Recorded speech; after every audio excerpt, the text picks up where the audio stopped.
A Manhattan parking garage attendant who was shot twice whilst confronting an alleged thief at his business was charged with murder after wrestling away the weapon and using it to fire at the suspect. Gonna say that I'm not 100% sure if the charges are murder. I think it's attempted murder. I think there's an error in the article that I read through, the Daily Mail error. So murder or attempted murder makes sense to me. Back to the article. The nightside worker, Musa Diarra, 57 years of age, was slapped with assault and criminal possession of a weapons charges in regards to the Saturday incident which had occurred around 5:30 a.m. The attendant saw a man peering into the car windows on the second floor of the garage that he worked at as a security worker. Thinking that the man was stealing, the attendant brought the suspect outside and asked what was inside his bag. Instead of cooperating, the alleged thief then pulled out a weapon. Musa, the New York City garage security worker, lunged for the gun and the gun went off. That left Musa with a stomach wound and an ear graze. So I'm thinking at that point in time, the gun went off twice, could have that wrong, and that gun shot the New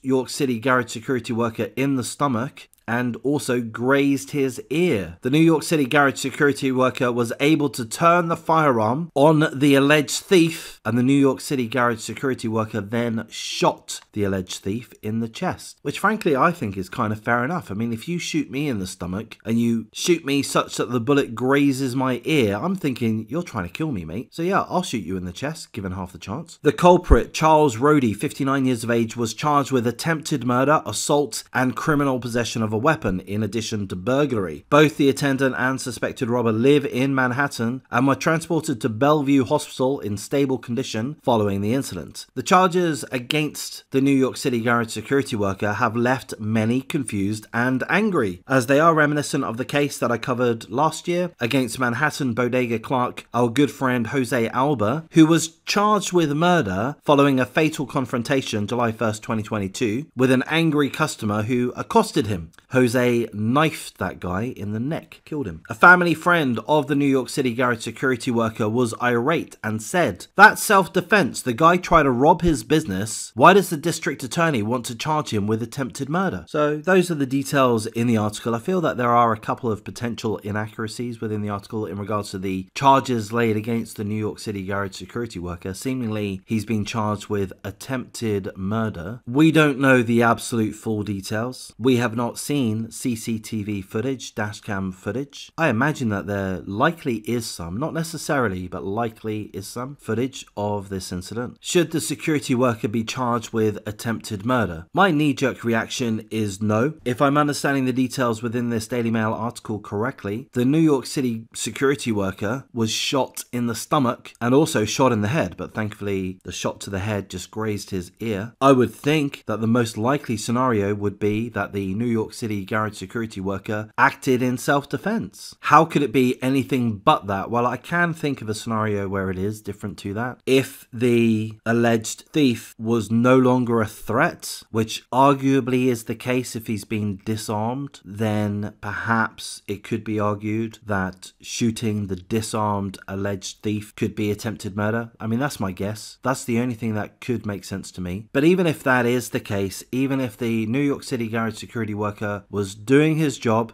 approached someone that he suspected of breaking the law, of being a thief, trying to steal some cars, carjack, did the right thing by approaching them, and then he gets shot potentially twice, including in the stomach, and then he manages to disarm the shooter. I would think even if that is the case, there is such a strong argument that the New York City security worker would still be fearful of their life, even if irrationally so. Yeah, we're not rational humans. I speak to dozens of people every day. I never come across a rational human. They are so thin on the ground, it's unbelievable. The guy's been shot in the stomach, grazed by another bullet on the ear. Yeah, he's not in a position to think rationally. He's going to be full of adrenaline, full of this chemical, that chemical in his brain, full of anger. I would think it would be completely normal to respond in not the best way. And perhaps, arguably, there is an argument to say, well, you know, this guy, the thief, was disarmed at that point. You didn't have to shoot him. I think that there probably is an argument for that, but my feeling would be, well, well, morally speaking, the thief, the alleged thief, shot the security guard in the stomach, tried to shoot him in the head, tried to take his life. I think it's pretty reasonable to expect the guy to be rage-filled at that point in time. I think it would be pretty reasonable to assume that the security worker is high on adrenaline. So you're not in a mental position to think rationally, to think calmly. I think he reacted as any human would, given the set of circumstances he was in. So I hope that the attempted murder charge is dropped. It was for Jose Alba, the bodega worker who in July was accosted. He would have been beaten. Jose would have been beaten, perhaps severely, if Jose wasn't prepared and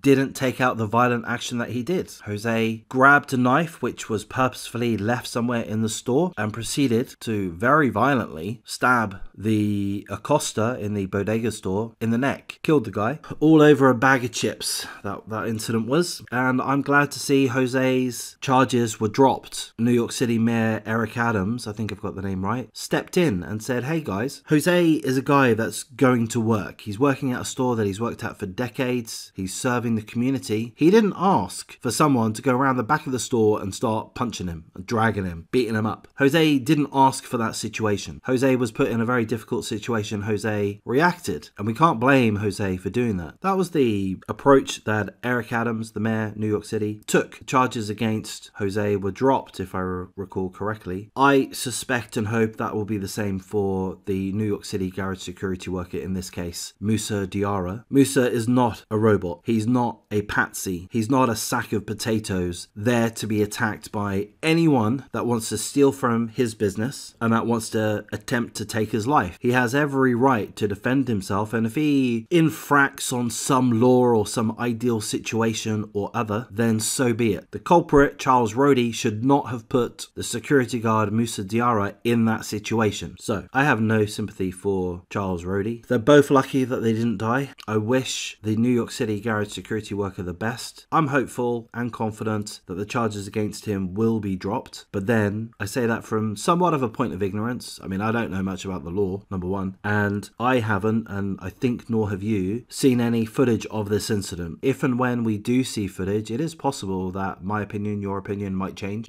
but I can only see that really happening, as I say, if the culprit, Charles Rody, was completely pacified. So seemingly he was disarmed, and if there was a distance there, perhaps a spatial distance, a physical distance, or perhaps a time difference, a time-space distance, time distance, then perhaps it could be argued that the security worker shouldn't have shot him. But I would think that this is all happening at an extremely fast pace, very much in the heat of the moment, that the New York City garage security worker is smothered in brain chemicals and not in the right mind to do what the legal system would prefer. Anyway, there's the video. Bit of a ramble mixed up there. Perhaps you've enjoyed it, perhaps you haven't. If you have, do like, comment, subscribe, share the video as you see fit. If you haven't, keep it to yourself, don't really care.